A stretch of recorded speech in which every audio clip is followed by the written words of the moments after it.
Odprto. Govori o prostoru, arhitekturi in oblikovanju. Pozdravljeni v podcastu Odprto. Z vami sem Lenka Kavčič. Danes se bomo pogovarjali s krajinsko arhitektko Majo Simoneti, letošnjo dobitnico nagrade častna članica Zbornice za arhitekturo in prostor Slovenije. Govorili bomo o njenih več kot 30-letnih izkušnjah s prostorskim načrtovanjem v praksi, o pomenu javnega interesa v urejanju prostora in varstvu okolja.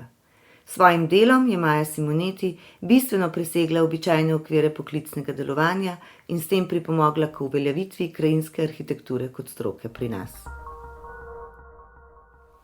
Slovenska krajina predstavlja kakovostno bivalno okolje in je kot pomemben proizvodni vir tudi velik potencial za gospodarski razvoj. Številne spremembe kulturne krajine danes izhajajo vse bolj tudi iz spremenjene sekundarne rabe prostora, ki so posledica spremenjenega načina življenja. Krepi se pomen prostega časa, rekreacije in turizma.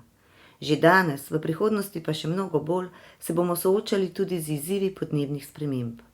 Zagotovo pa je izkušnja svetovne pandemije na najbolj jasen način spremenila tudi pogled slehernika na pomen zelenih javnih dostopnih površin v mestih.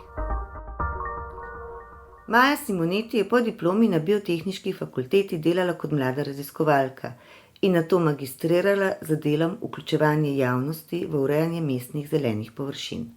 Kot ena ključnih oseb je na ljubljanskem urbanističnem zavodu vzpostavila delo samostojne skupine krajinskih arhitektov, ki je po letu 2000 začela z izdelavo inovativnih strokovnih podlag za pripravo strategije prostorskega razvoja Slovenije ter prostorsko zasnovo mesta Ljubljane.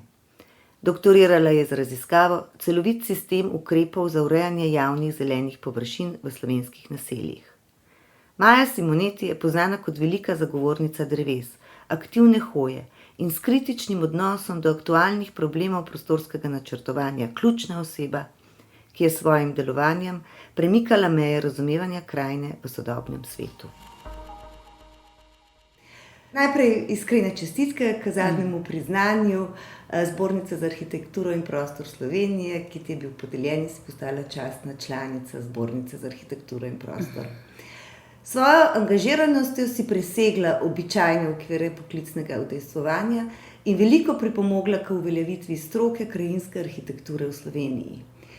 Kaj je tisto, kar te je najbolj zaznamovalo in vplivalo na tvoje vrednote, ter izbor tega področja, da si se izbrala, da boš na njemu delovala?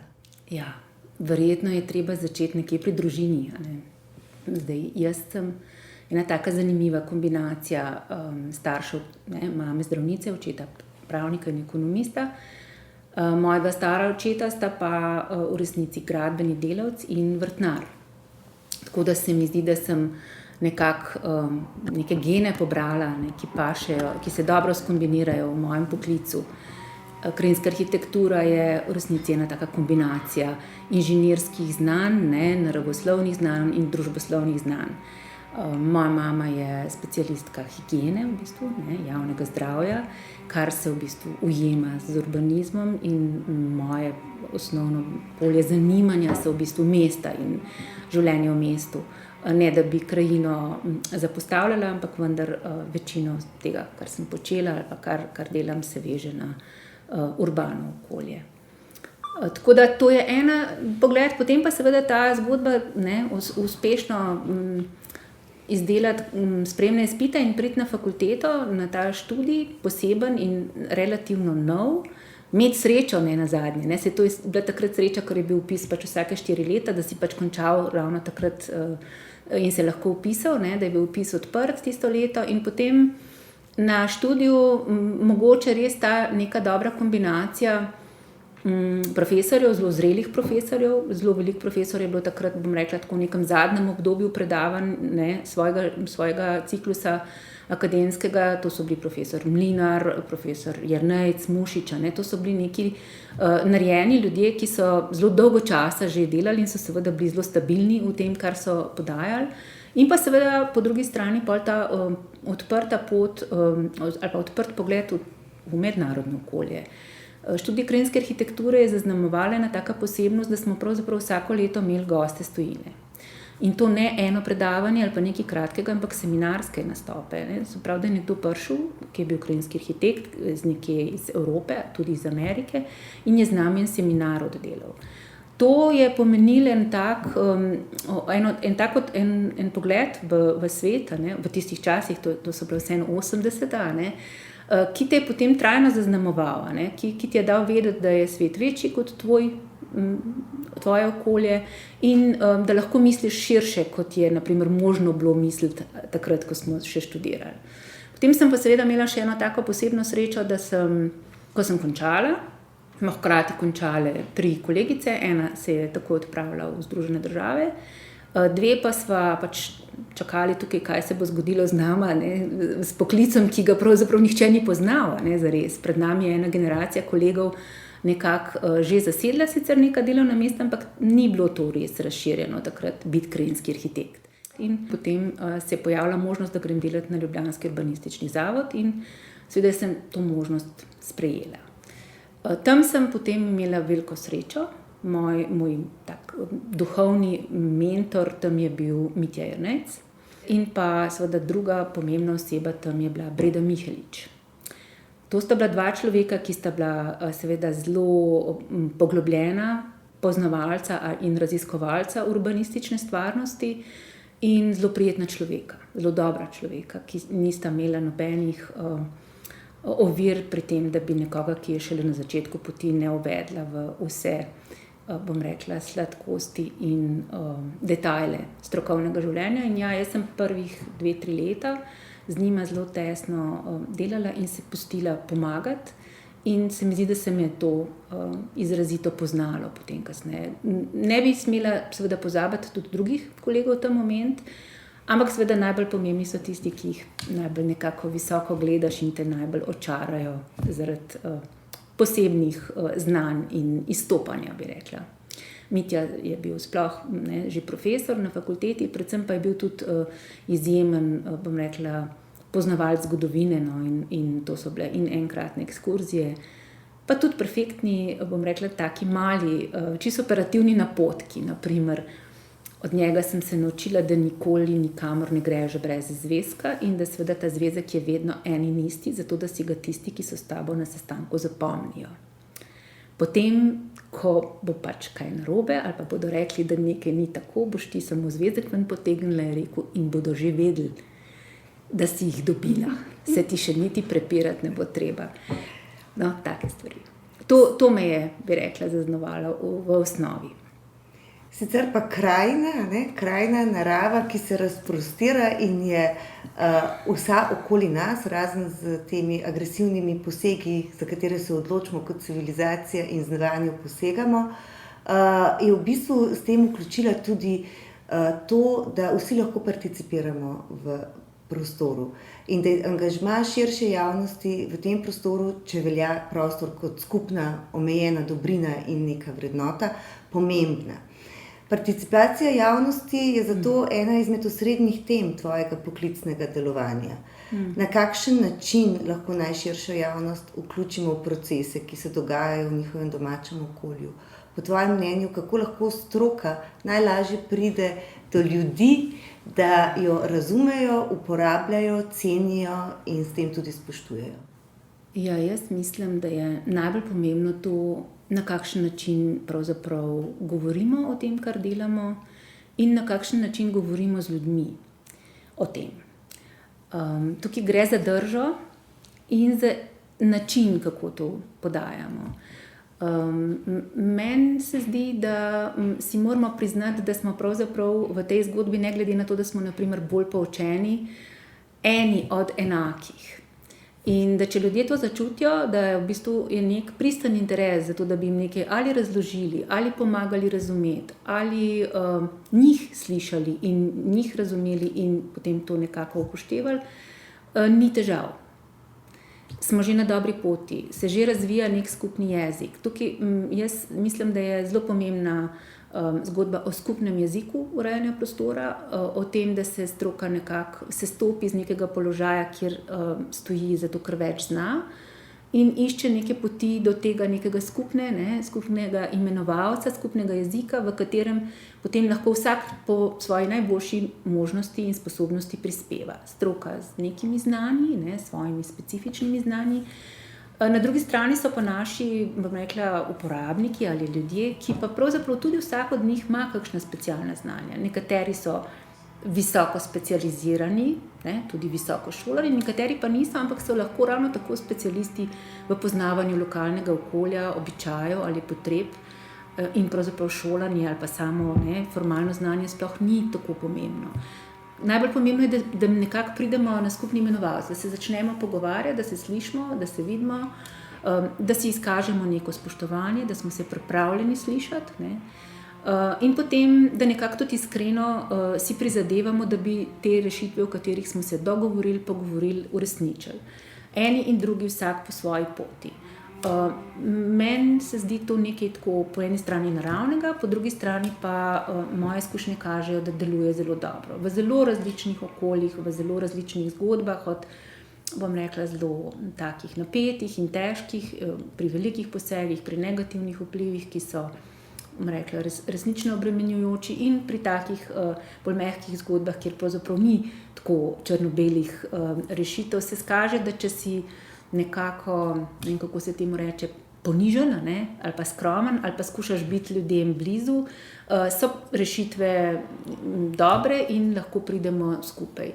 Meni se zdi, jaz na vprašanje sodelovanja gledam res zelo široko.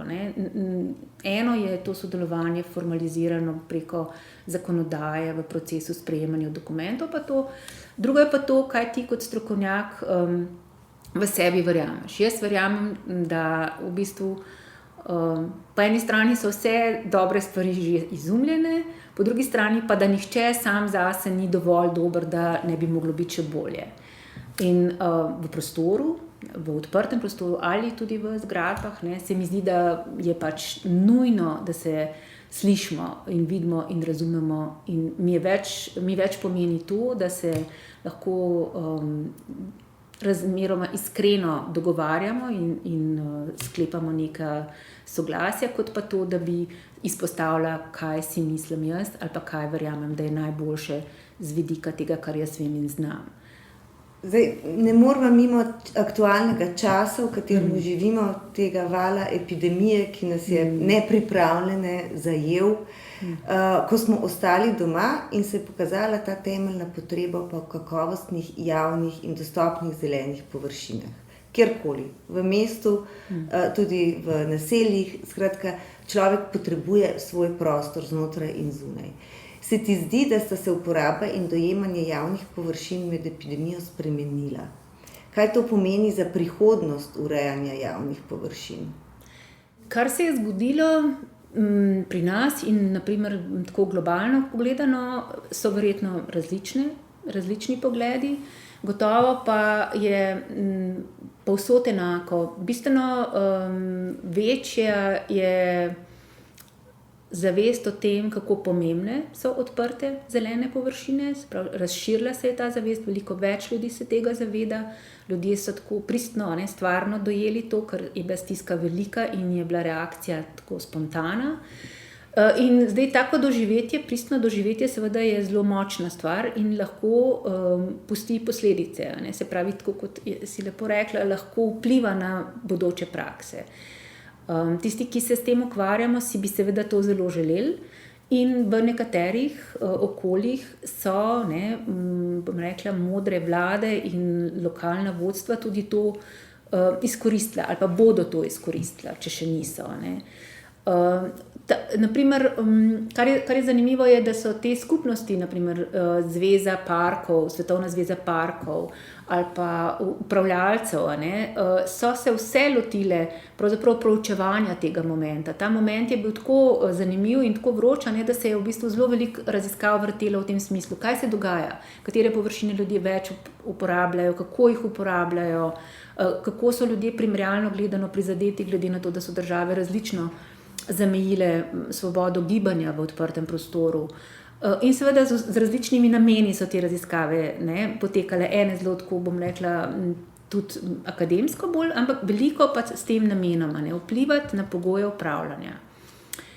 O čem govorimo, zakaj je ta skupnost upravljalcev tako motivirana v tej kritični situaciji in jo zanima ta povečana pozornost. To polje ima eno tako specifično težavo. To je v resnici infrastruktura, komunalna infrastruktura in družbena infrastruktura, ki jo je relativno težko ovrednotiti. Koliko denarja rabimo, koliko površin rabimo, kako naj to delamo. Tukaj je stalno drugače kot naprimer pri vodi, pri kanalu, pri smeteh, kjer govorimo o metrih, o kubikih, o porabah na prebivalca, na družino, na dele območja. Tukaj je neoprijemljiva ta vsota. Gre za kolektivno infrastrukturo. To pomeni, da ne moramo posameznemu uporabniku zaračunati ali pripisati porabe. To je zelo veliko breme pri načrtovanju sredstev. Tukaj se razsipa z denarjem ali pa je denarja več, kadar je veliko blagostanje in to velja za politično zaželeno, ker so tukaj lahko hitri, lepi učinki, se naredi prenova, se doda dodatna oprema, se hitro lahko, kot se reče, grdo reže trakove in pokaže, da smo bili dobri do ljudi, se pravi dobra politika.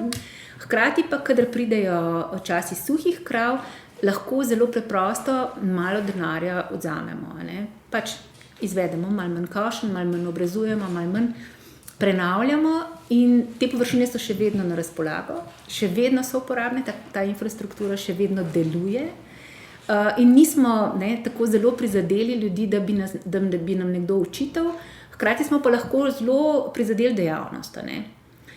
Kaj to pomeni? To pomeni, da naprimer v časih, ko je bilo gospodarskih kriz, ko je denarja, ko javna uprava ječi, ko občine ječijo, takrat se te službe strokovne zelo zdesetkajo. V času močne neoliberalne politike v Združenih državah in v Angliji naprimer, je prišlo do tega, da so se vse te javne službe izločile iz javne uprave, so bile postavljene v tržne razmere in seveda to je pomenilo manj zaposlenih, štedenje pri opremi, štedenje pri intenziteti upravljanja in tudi seveda znižanje stroškov za izobraževanje teh ljudi, za strokovni napredek. To je pripeljalo nekje na prelomu tisočletja v Angliji do tega, da so imeli veliko akcijo, CAPE, ta enkratna organizacija angleška za oblikovanje grajenega prostora, nacionalna institucija, je zagnal kampanjo, kje so naše parkovne sile, ker ni bilo več vrtnarjev.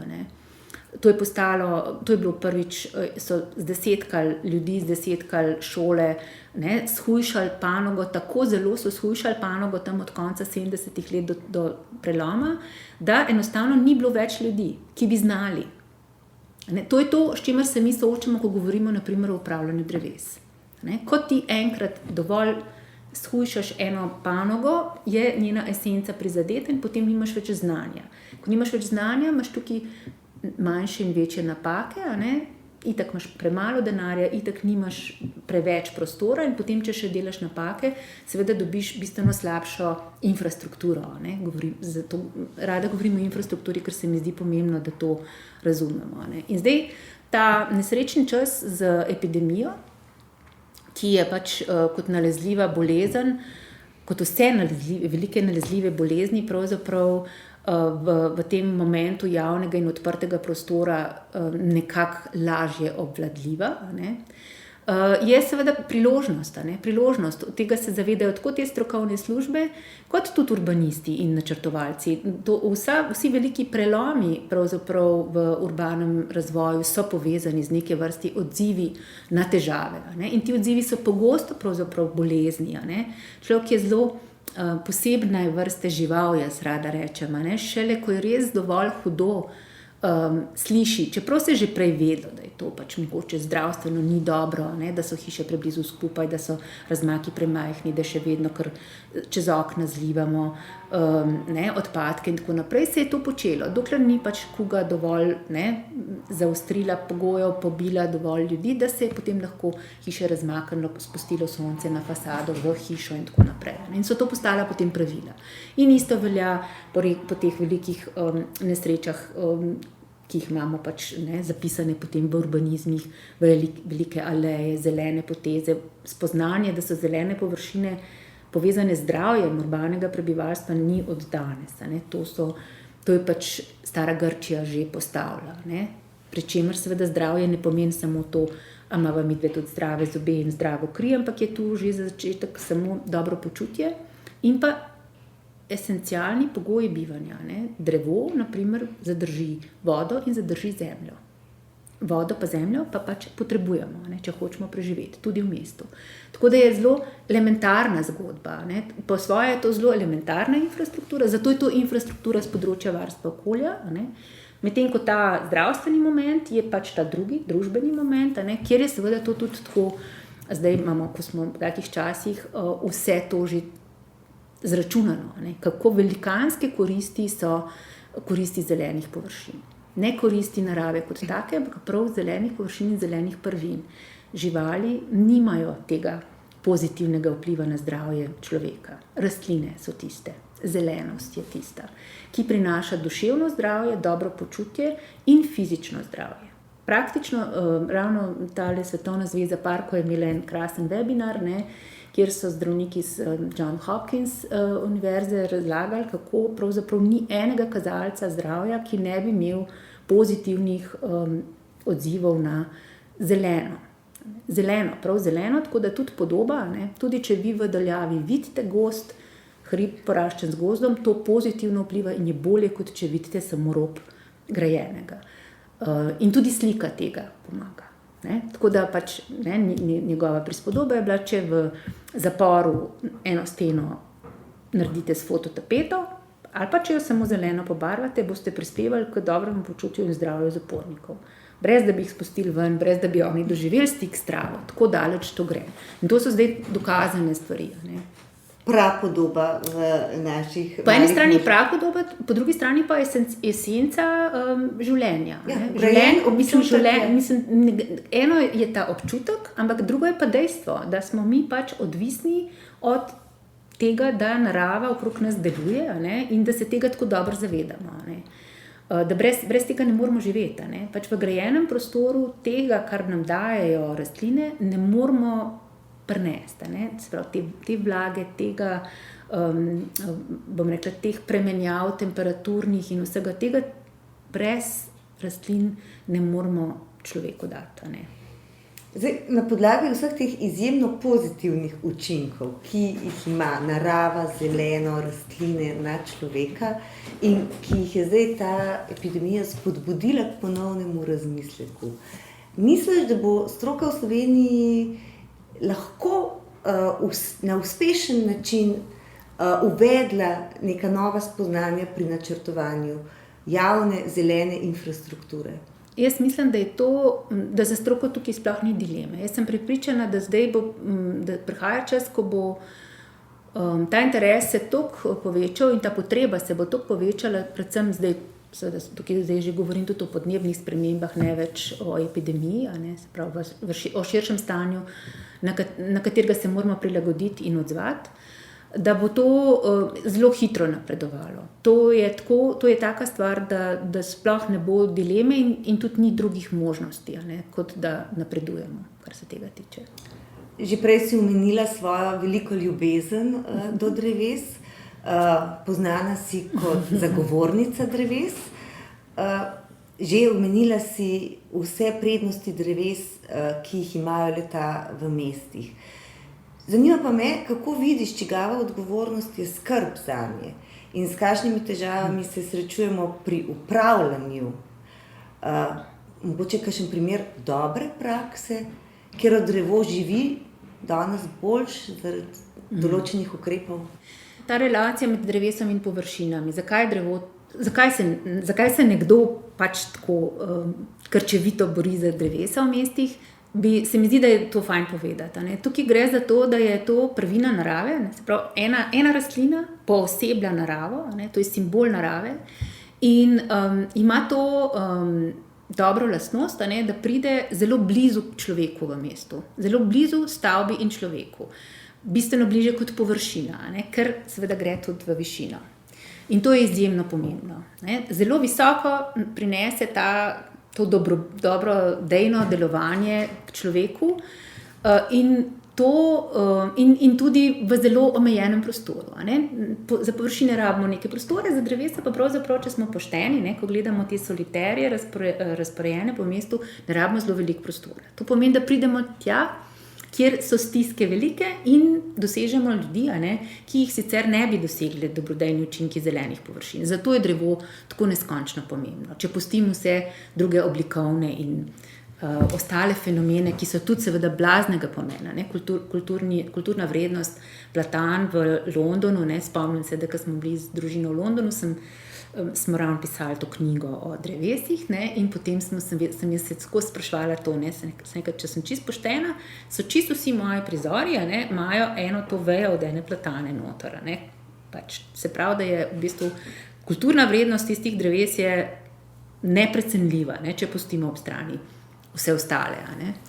In zdaj, kaj je dobra praksa in kje so zadrege? Zadrege pri upravljanju z drevesi so tiste, ki so jih že omenile, ne, da v bistvu tudi mi smo podobno, ne, sicer z velikim časovnim zamikom, ampak ko smo naredili novo državo, smo tudi mi to dejavnost, ne, nekako porinili ven iz javne uprave in smo rekli, to je pa nekaj, ki je pa tako, ne, to so gospodarske javne službe, to bo pa zdaj tako malo bolj tržno, ne, to ne bomo zdaj kar neki delali na pamet, pa tako, ko smo dobri ljudje, ampak bomo malo pazili, kaj delamo z denarjem. In to se bo pa tako malo uredili, da ne bomo preveč zapravljali. To smo naredili tako, da smo skupaj z drugo infrastrukturo spravili ven iz občinskih okvirjev, ne, v javna podjetja in v druga razmerja, koncesije in tako naprej. Pri čemer smo pa naredili eno posebno stvar, ker je to tako nesrečna infrastruktura, ne, ki jo ne znamo zares zmeriti, s katero se ne znamo zares iti, smo kar malo pozabili napisati pogoje. Ne. Kaj je ta infrastruktura, kako z njo upravljamo. Skratka, zakonodajalec ni nikoli napisal podzakonskih predpisov, ki jih je za druga področja napisal. Mi smo zdaj v teh letih, od leta 1992 do danes, prišli tako daleč, da je lansko leto, oziroma letos je to bilo, zdaj sem že preskakujem, Računsko sodišče celo sklenilo, ne, da ko je revidiralo gospodarske javne službe, te javne službe sploh ne bo revidiralo, ker ne ve, kje je prijeta. Ne. Medtem, ko so se vse druge infrastrukture do skrajnosti digitalizirale, evidentirale, zmerile, poenotile, ne, in se zdaj pač neki lahko gremo od gor dol, vse vidimo in tako, smo tle kakor čisto ena žaba na suhem in se debelo gledamo in to kar spustimo. In zdaj imamo eno infrastrukturo, za katero nismo povedali, ne kako se z njo upravlja, ne kaj točno to je, ne kako spremljamo stanje, ne kdo z njo upravlja, a rab imeti kakšno evidenco ali ne. In zdaj imamo situacijo, kjer pravzaprav vsak dela, kar zmore, zna in hoče. Ko sem jaz 2016 delala eno analizo tega, kaj počnejo slovenske občine, sem pogledala vseh 11 mestnih občin, kar ni čisto slabo vzorc, ker so zelo različno velike in je to kar fino možno potem, bom rekla, prenašati tudi na ostale. Razlike so zelo velike. Ne? To pomeni, da v nekih strukturah, ki so bile tudi, bom rekla, pred 30 leti občine, močne občine, so te strokovne službe popolnoma usahnile. Ne? To pomeni, da na občini mogoče en človek, ki je za to zadolžen bil, ne? Pri čemer so na enih občinah bili ljudje, ki so bili zadolženi za en segment, pa pol en drug za enega, hkrati so pa bili zadolženi še za 5 drugih čisto z drugega področja. Predvsem otroške igrišča, naprimer, so ena taka stvar, ki kar tako malo lebdi, a ne. To se pravi, popolnoma razhajkana, jaz drugega izraza ne znam uporabiti, strokovna služba, brez nekih navodil enotnih in prepuščena tudi dnevno političnim zgodbam. Ne. Če moraš ti vsako leto znova v vrsto za denar, ne, in če je možno na tebi tudi štediti, je odvisno zdaj, kakšne so leta suhih ali debelih krav, koliko pride. In tudi koliko pomeni, kakšen je interes političnega vodstva, da se na tem področju pokaže. Če se želi pokazati, bo dalo več, če se pa ne želi, če pa smatra, da se bo nekje druge, pa seveda lahko da tudi manj, ker je to pač taka infrastruktura. Zdaj v dobrih praksah, v Ljubljani, na primer, ki je velika, kjer je tega znanja veliko, kljub vsemu ostalo, kjer je tudi pozitivna naklonjenost političnih oblasti, je situacija seveda dobra. Vse okoliščine so na nek način pozitivne. Takoj v kakšnem drugem, ravno tako velikem mestu, mestni občini, že ni več tako, ker na primer je strokovne službe se prej razpustilo, so bile itak manjše, politično vodstvo ni bilo naklonjeno, problemi lokalni so bili drugi veliki in je prioriteta bila drugačna. Tudi seveda proračuni so manjši in eno z drugim so bile situacije drugačne. Kar je zanimivo in kar je pozitivno, je pa to, da imate lahko tudi v občinah, ki niso gospodarsko zelo močne, dobre prakse. Da se znajde lahko posameznik, ki v bistvu se zaveda tega, ki vztraja na tem, da je to strokovno delo, ki prepriča, da je treba strokovno delati in ki zmore iz javnega seči v zasebno. Ker če je en problem razpad tega, kako delamo z javnimi zelenimi površinami kot javno infrastrukturo, je drug velik problem, o katerem tudi zadnje čase več govorimo, to, kaj pa se dogaja z vsemi ostalimi zelenimi površinami in drevesi. Če pogledate, če bi nam to pokazali, katere površine so zdaj v tem javnem upravljanju, katere pa ne, ugotovimo, da to seveda pomeni, da zelo omejene površine obvladujemo v javnem interesu. In da tisto, kar je v zasebni lasti, morda ni najbolje, da je v celoti prepuščeno lastniku in njegovemu znanju, neznanju, razpoloženju, denarju. Ker so koristi njegovega vrta, njegovega drevesa pravzaprav bistveno večje kot pa samo tiste zasebne. Senka Vrbica Spica vedno reče, lastnina ima tudi družbeno in ekološko funkcijo, ne samo funkcijo lastnine in ekonomsko vrednost. In lastnik mora to tudi razumeti. In v bistvu to lastniki tudi razumejo. Sam treba je nastaviti dialog.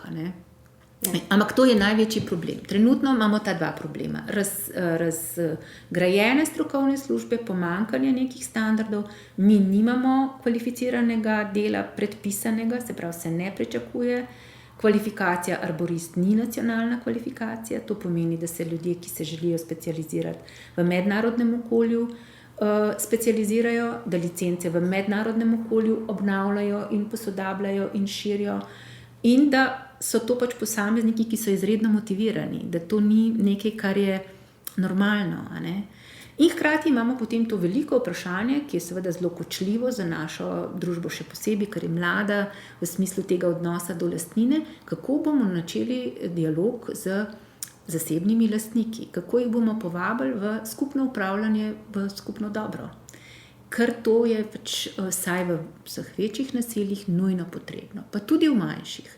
Govorimo o zaščiti pred poplavami, govorimo o zaščiti pred velikimi vročinami, tega samo z javnimi drevesi ne bomo mogli narediti. Zdaj, dotaknili ste se teh tudi ključnih elementov podnebne krize, v kateri se nahajamo. Temperatura v mestih se viša, deževna obdobja so krajša, vendar silovitejša.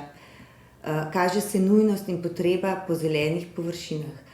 Pozabljamo pa tudi, da je gradbeni sektor eden izmed glavnih krivcev, tako imenovan, za stanje, v katerem smo se znašli, in da ima stroka veliko vlogo in odgovornost pri tej tematiki.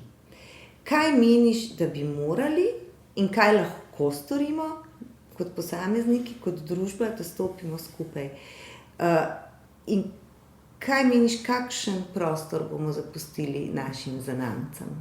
Oziroma, kakšen prostor si želiš, da bi ga zapustili? Kar si jaz želim, je to, da bi nam uspel nekako govoriti skupni jezik prihodnosti. Se pravi, da bi se nekako ujeli v tem, kako se spopadamo s tem, kar nas čaka.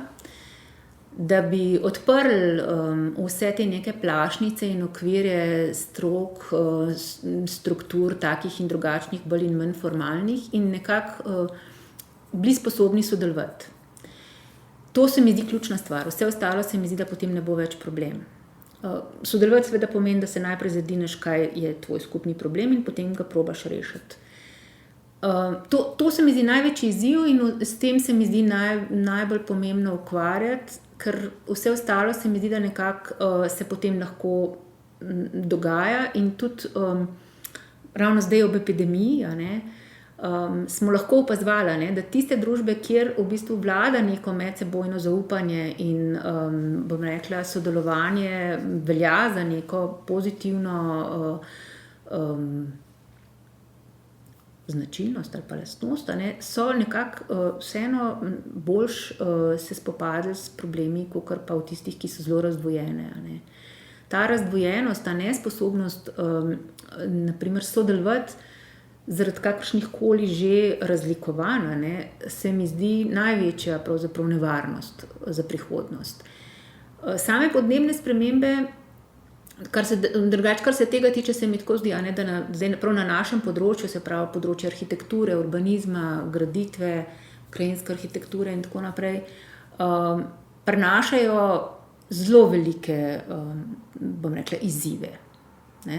Kar se meni zdi največja stvar za slovenski prostor, je ta, da po eni strani se bo zelo povečal pomen prostorskega načrtovanja.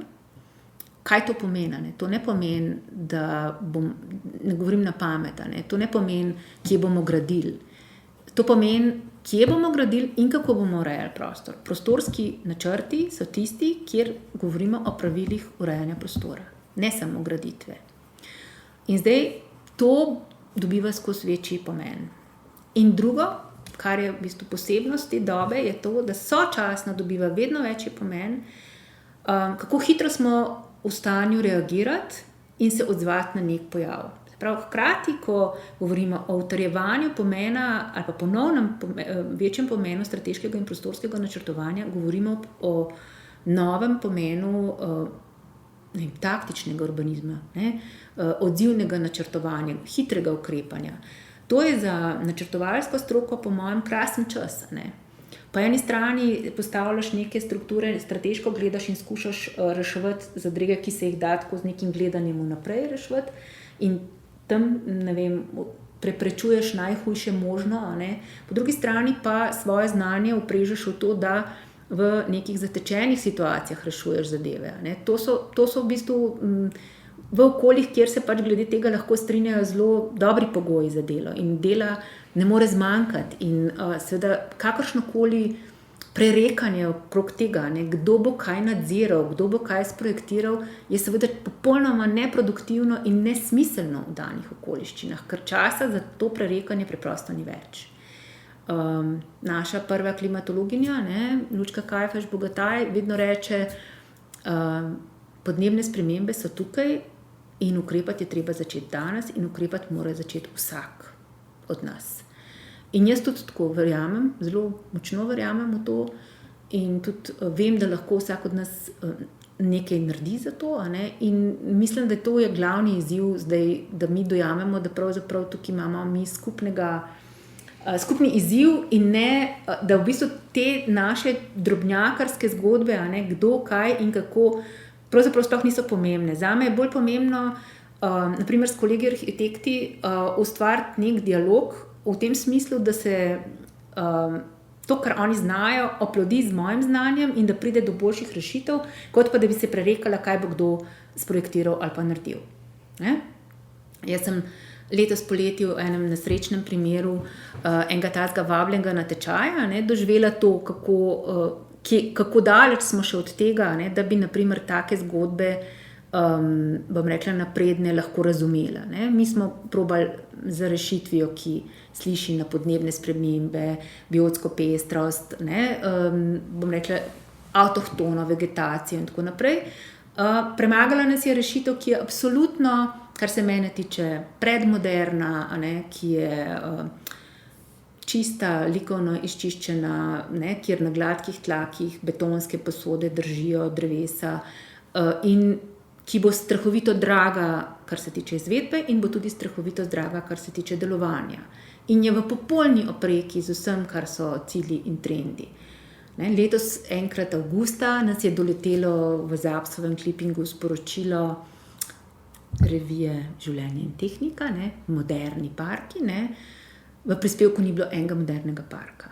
Vsi, ki so tam našteti, so pravzaprav parki iz 20. stoletja, zastareli, tako kot si malo nakazala, polni betona, nekih izčiščenih, zelenih, likovno perfektnih stikov med betonom in moduliranim terenom, ki nimajo nobene zveze z prihodnostjo, z vzdržnostjo in tem, kar si v bistvu predstavljamo kot parke 21. stoletja.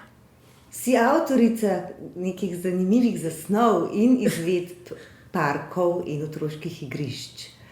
Pa mi povej, kakšen pa je modern, najsodobnejši park za 21. stoletje? V resnici nisem ničesar avtorica sama, sem pa imela srečo, da sem bila soavtorica parih zanimivih zgodb. Kakšen je modern park danes? Jaz mislim, da je predvsem ena zgodba, ki govori o tem, tudi mogoče je treba povedati najprej to, da gre za neko novo podobo, da so preživete podobe teh vedno zelenih, kratko pristriženih zelenic in kontrast betonskih nekih potez in tako naprej. To je nekaj, kar je beton tudi eden od krivcev in nekaj, kar pač zdaj v tem novem postogličnem času dobiva negativne konotacije. Seveda je po eni strani ta material problem, po drugi strani je seveda gojenje zelenih površin v tem smislu, da so vedno zelene trave, da so nizko gojene, da so pogosto košene v opreki z vzdržnostjo, kjer govorimo o tem, da je pravzaprav dovoljeno vegetaciji živeti letne čase, sprejeti podobo, ki je likovno drugačna, kjer je ta, bom rekla, izčiščenost manj prisotna, je pa zato prisotna večja pestrost naravnih prvin. Skratka, doživljamo jih v smislu tega, kako cvetijo, kako semenijo in kako tudi, venijo, če hočeš.